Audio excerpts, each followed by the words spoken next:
Let's go to a very interesting interview that took place this week. Author, speaker, and founder of Huffington Post, Arianna Huffington, was in Mexico this week in an exclusive interview for adn40 News with my colleague Hugo Vela. She addressed her mission to ending stress and the burnout epidemic. Let's watch.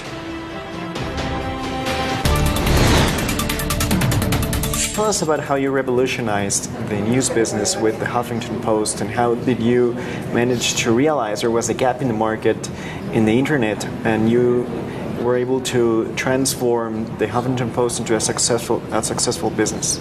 So at the Huffington Post, what we saw was that the conversation was moving online, and we were like first to bring blogging into a place where people valued it rather than dismissing it, and also where we showed that you can do everything, investigative journalism, everything online.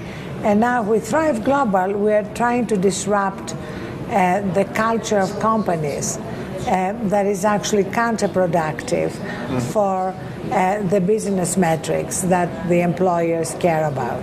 Tell us about how Thrive came to be. So it started with my recognition that burnout is a truly global crisis. And in fact, in May, the World Health Organization acknowledged burnout as a real workplace syndrome that affects health, that affects mental health.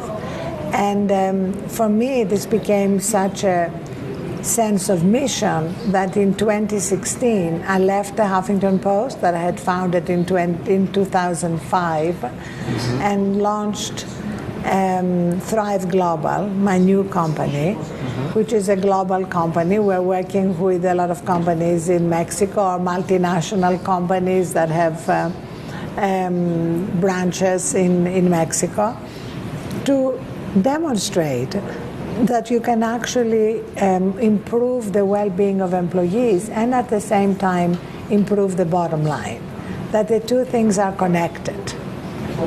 Why do you think people are burning out in companies, and why are companies not doing anything about it right now? I think this is now the recognition, especially because of the new law in Mexico, the recognition that it's not sustainable for employees to be burnt out, that it's going to affect productivity, engagement, healthcare costs, attrition. And increasingly, we are recognizing that the delusion that to succeed you have to be always on is actually just that, a delusion. And if you look around at the data, you see that when you actually take care of yourself and are recharged, you're more effective, you're more creative, you make better decisions. Look at athletes.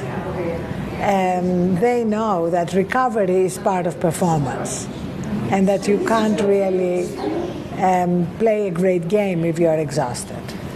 How can you recognize that you are burnt out, and what steps can you take in order to overcome that? So you recognize it by being conscious of how tired you are, how well you sleep, whether you are stress eating. You know, a lot of people use food as fuel to keep them going. And we know that when you're exhausted, you are gravitating. Your body gravitates to sugars and carbs. So it's much harder to be disciplined about what you eat. And also because your brain, your mind, goes into these feedback loops of worrying, of ruminating about something that happened. And how are you helping companies to change their cultures in order for them to acknowledge burnout and to help their employees fulfill their life and their dreams instead of just sitting all day on their desks, for example? So we offer both live workshops and digital programs, and also a behavior change app that gives you micro steps, very small incremental daily steps that improve behavior. And the digital programs and the micro steps involve everything from performance to communication, leadership, onboarding, but also Thriving Mind is our new program in partnership with Stanford that recognizes the stress triggers that if you don't address them with our tools and techniques become depression and anxiety. Arianna, thank you very much for your time. Thank you so much. I appreciate it. Thank you very much.